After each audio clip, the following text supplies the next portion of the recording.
I define vision as the ability to see further than your eyes can Yes. look. That's vision.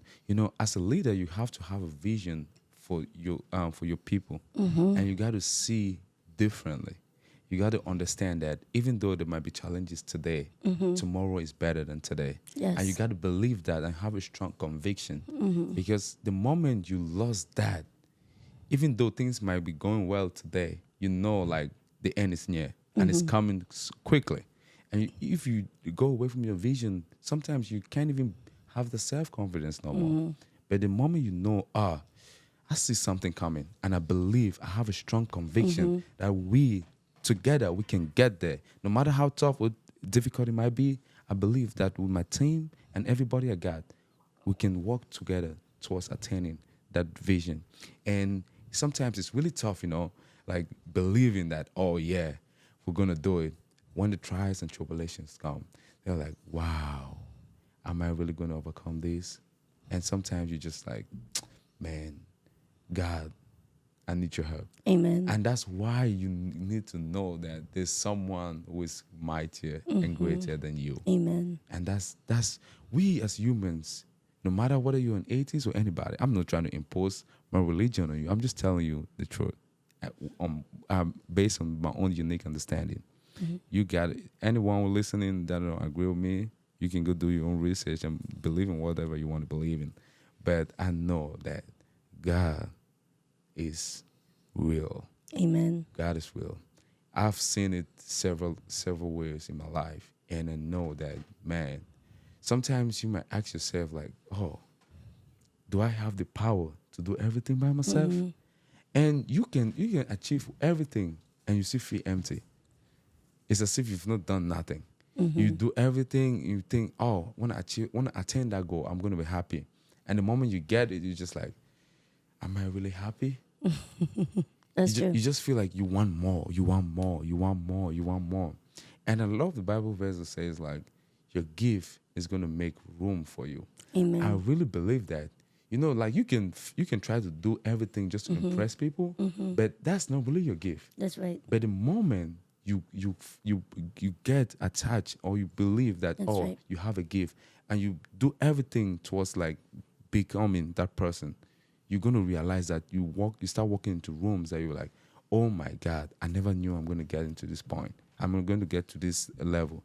And when you realize, oh yeah, I deserve to be in this room too. Amen. I have what it takes. I can do it. Yes. And that's life. That's why I just want to give people hope. Like, believe in yourself and do believe in yourself, because sometimes it might be difficult to believe because you're going through some challenges, some tough times. But in the long run, know that God is with you. I want to touch base on two things as really key things. Yeah. First, I want to honor my church because through my church, I was able to really understand the vision of God Yeah. and my spiritual father. I want to thank him for that. God is so good. The word says he will establish you in your ways.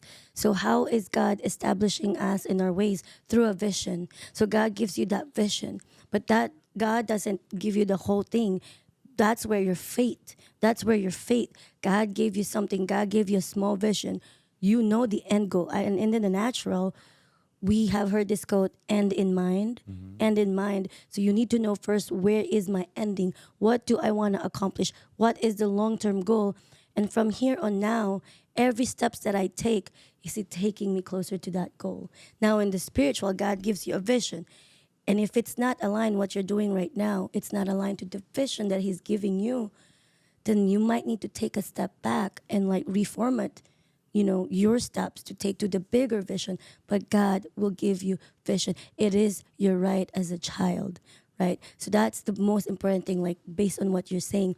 Without a vision, where are you going? You're going somewhere with you're blindfolded. So maybe you can go point A, but you decided to go point B because you don't have a vision. You're just checking A, B, C, and making it work.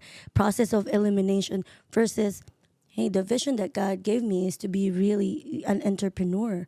So from here on now, everything that I'm doing is to work on my business. Or maybe you can have two things, right?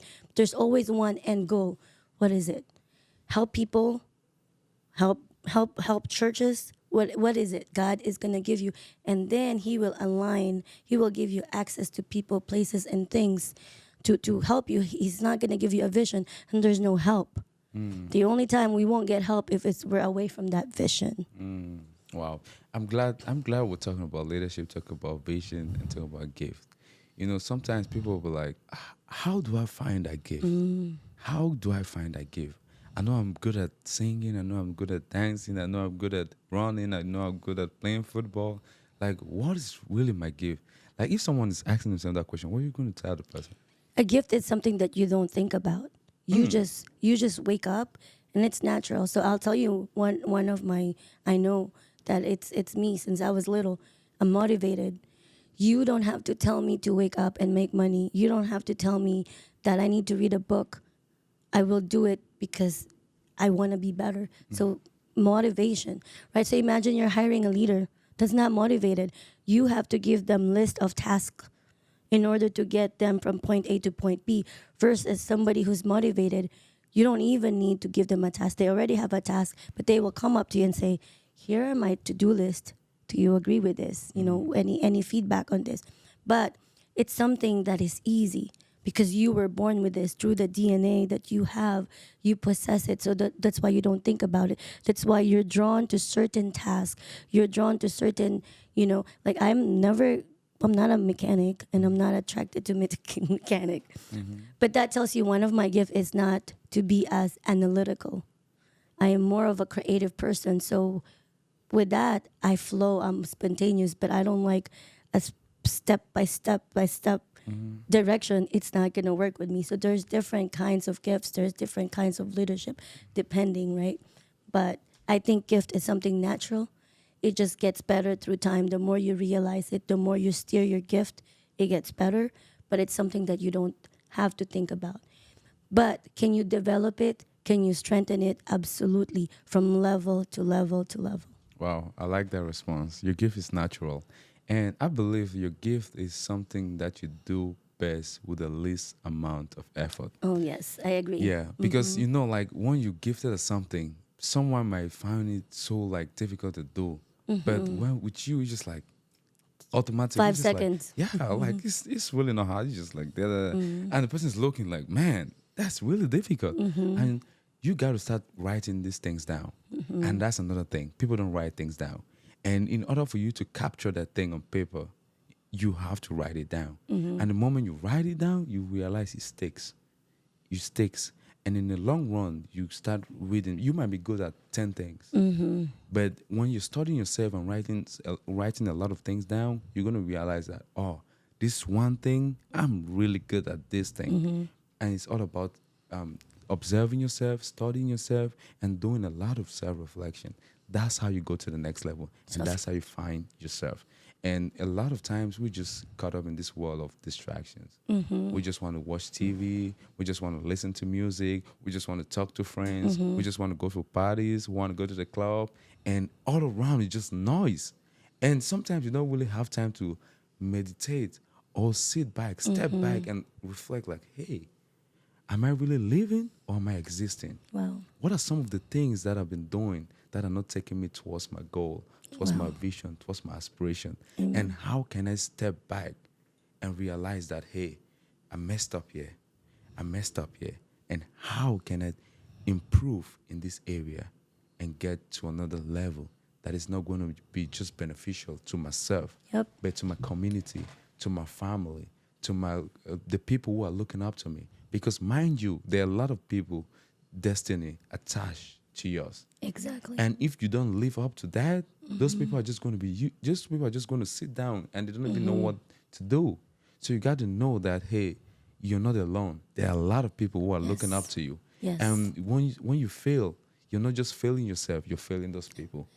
So That's right. if you look at it from that perspective, you're going to know like, hey, I got to wake up and I got to sit up. Yeah. I think 2 things I want to touch base. First, reflection is very important.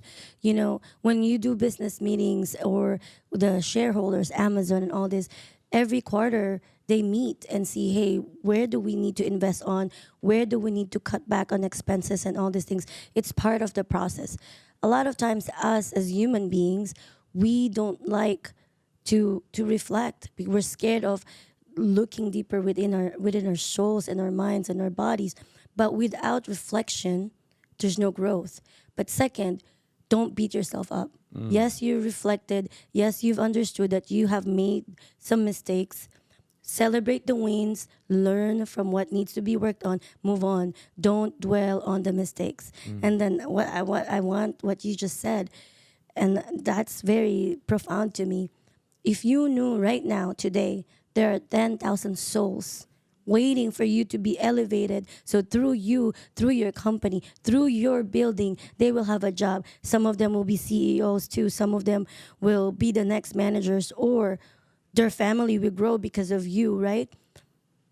It's time. It's game over. It's time to run for the vision that God gave you so you can be the best version for you, but for this 10,000 souls. So when you know, oh my gosh, God gave me 10,000 souls, why are you sleeping? Why are you watching Netflix? It's time to run. It's time to invest on you so you can pour out to others.